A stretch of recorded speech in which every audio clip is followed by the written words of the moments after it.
The two of us have been talking about government efficiency for decades. It's finally cool now. All of our smart friends are going and doing, doing Doge and stuff. What advice would you give to the Doge team? AI is coming for government jobs. But is that a good thing? Let's break it down. Check this video out. Go deep and maybe start with the Postal Service. I have a funny story. I mean, it's literally personal, and I was related to the Doge. 7-month-old baby.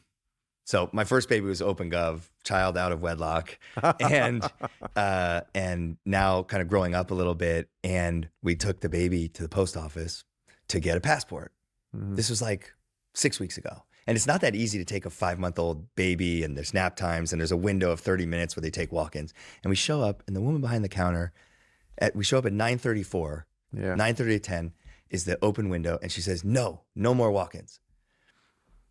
And we said, what? We're carrying this, stroller, and there's a woman in front of us with her daughter, and the woman is sobbing, and a young couple with a baby comes in afterward, and everyone is stunned. And this woman behind the counter just says, no more walk-ins. I only take 2 a day.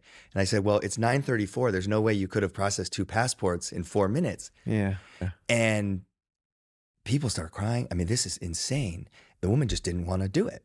Or she made up her own rules. And I'm a recovering lawyer, and I'm kind of obnoxious. And I said, I'm going to need to talk to the manager here. It took like 15 minutes for a manager to trundle out of the back. Yeah. And the manager was scared of the employee.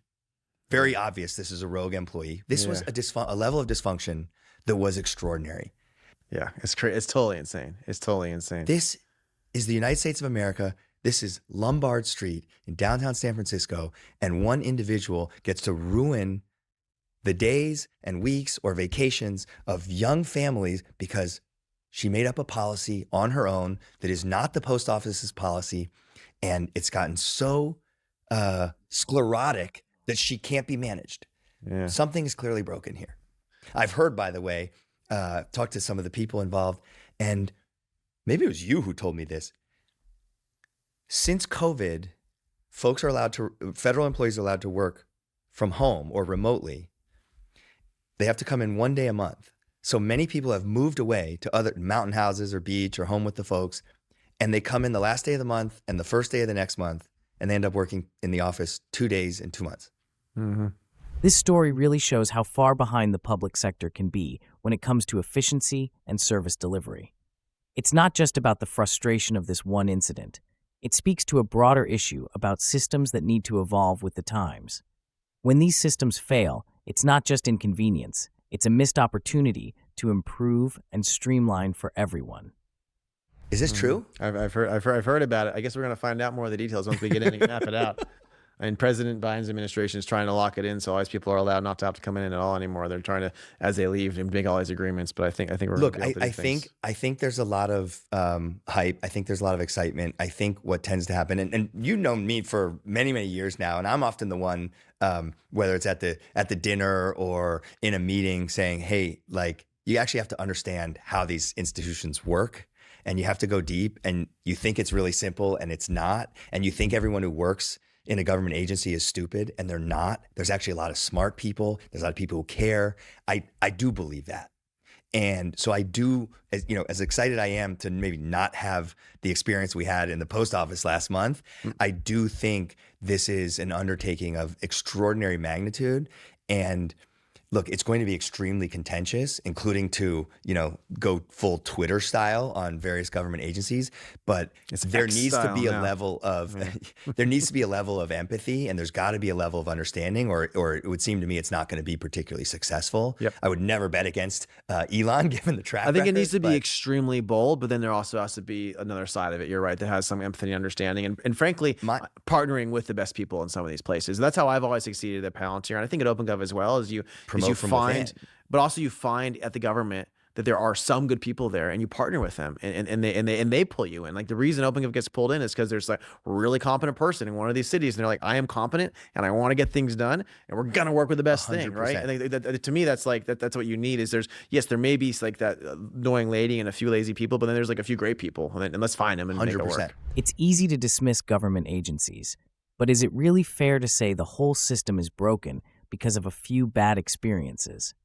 Isn't the key to success in navigating these spaces about finding those few competent, passionate individuals who can drive real change. How can we support those people while still calling for reform? I mean, 2 notes on that. One, my father was a civil servant. He worked at the National Academy of Sciences in Washington. And I mean, he was at his desk at 7:30 in the morning every day. I mean, most people in Silicon Valley aren't actually at their desk at 7:30 in the morning. Let's just get real. Yeah. And he would come home after 6 at night, and then we'd do a little dinner and he'd sit on the couch reading his stuff. And it's like, that was the 80s and 90s. There's a lot of people doing that. And the second anecdote is these regulations that we all hate, let's just get crystal clear on who created them. We. It's very obvious in local governments. It's less obvious in, there's an us versus them in the federal context. We vote for these political people. parties, but we vote for these people. And every time there's a crisis or every time there's some corruption, we create new rules, new regulations. And what does that do? Slows everything down. Yep. How many companies have you had that have blown up or made the wrong move or had a near-death experience? The board, it's not a good board if it then goes into the entrepreneur and says, all right, from now on, here's how things are going to work. And here's a new set of rules and regulations on how we're going to, it's not really how it works, is it? You don't want to overregulate. You do that and you're going to slow everything down. You're going to make it worse. If you overregulate, you're going to make it worse. I totally agree. One more question on this area is AI. It's a big one. I'm really excited about how AI is going to hopefully make government way better over the next decade. How are you thinking about AI? How are you using AI? We are excited too. We are extremely excited. We're pivoting the entire company to go AI first. And this is the obvious stuff, from using it in how we work, using it in how we develop software, how we code, including some tools in the 8VC portfolio. We are lacing our product with AI. We're using it to outreach and touch customers and show them our love. Basically, everyone who has 2 arms becomes an octopus with 8 arms and the whole thing. So all of that. Everyone's talking about that. In the government context, there's 2 things we think are going to happen. One is, and in my opinion, many of these systems are going to start to be run by AI. And there's a second layer of that where like entire large processes could end up being run by AI. And this is where things get really scary. And why we think we've got to build this with trust and transparency at the core. But this is going to happen. And whether it's Salesforce or OpenAI, the governments are innovating themselves. We see many governments, believe it or not, that are actually using AI, in some cases ahead of certain companies. They are excited about it. So it's moving extremely fast. And it's why we're putting trust and transparency at the core of everything we're doing, but we're reinventing what we're doing. And it's— Well, you've built software that AI agents are probably very capable of using, so we might as well teach them how to do it. But it's agreed, and it's imperative that we run the AI instead of the AI running. The idea that governments might actually be ahead of some companies in AI adoption is fascinating. But as we see more AI running entire processes, how do we avoid the pitfalls of overregulation that often stifle innovation? Can we trust that AI-driven processes will be transparent enough for citizens to have faith in them? And we were talking about this earlier. I still think it's like you might have a department that instead of having 20 people, as 10 people retire, you have the people who are left use AI to each be more effective, and eventually, over time, maybe you're 3 or 4 times more effective. But there's still people running those processes. We're using these agents. It's about productivity. It's about quantum leap forward in what's possible in terms of government service. Our nation's governments, most people don't realize this, they can't recruit the people they need right now. It's tough. You have to compete. Yeah. You have to compete. Yeah. I mean, we have a dozen amazing recruiters that are outreach, that are using AI to magnify their outreach. We're building brand. We're doing all these things. And you're running a local town and you're regulated like crazy. You can only pay this much. You have all these step functions for how to get ahead. If you do something great, you get a slap on the back. If you do something bad, you're like pockmarked and like run out of town. It's a very difficult environment to work in. I've been run out of town a few times. It's a difficult environment to work in. And so we're seeing our customers and governments across the country that are understaffed. Everyone's upset, oh, they're so overstaffed. It's not that simple. And AI holds the tremendous potential to do more with what you have. Yeah, because a lot of these people are overwhelmed as well, and so let's help these people like their job better if certain routine parts are done automatically and they get to spend more. But also, we all get so frustrated. You want to go, renovate your bathroom or build a deck, and we need permits. let's issue these permits in 5 minutes I know. and be very transparent about what the process is and the steps. And let's take your payment in, and let's tell you we took your payment in, and tell you when it's coming and all of that. So there's all these processes that should just be really fast. But there is one thing. I mean, I do want to mention, people get confused. Government is not one size fits all. You know, we're out here in the suburbs with large properties. You don't want a shopping mall next door.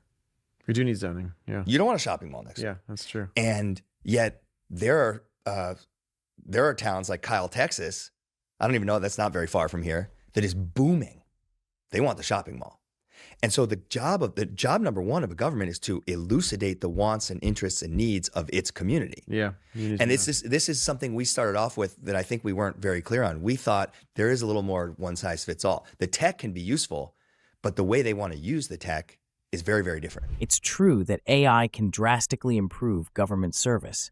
But how do we balance the power of automation with the need for human decision-making, especially in cases where local communities have very specific needs? Can technology adapt well enough to these diverse environments without losing the personal touch?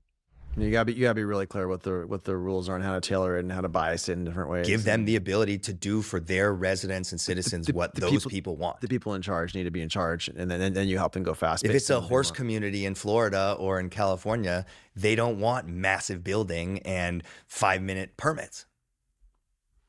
That's true. Woodside, California would probably push back on this use case. They want an AI agent that just delays you. It just is very kind to you and just makes you sends you, makes you take 3 years to get the approvals for your fake horse barn in order you can build something on your property. Zach, we started the American Optimist to push back on the pessimism and cynicism in our country, and a lot of people sadly expect dysfunction from their government. But what do you think government could look like and will look like over the next decade? Is it still pockets of dysfunction and some really good things? Like how do we make this something that's really great? I'm excited that effective and accountable are not bad words anymore. This is our mission statement to power more effective and accountable government. It is a big vibe shift, huh?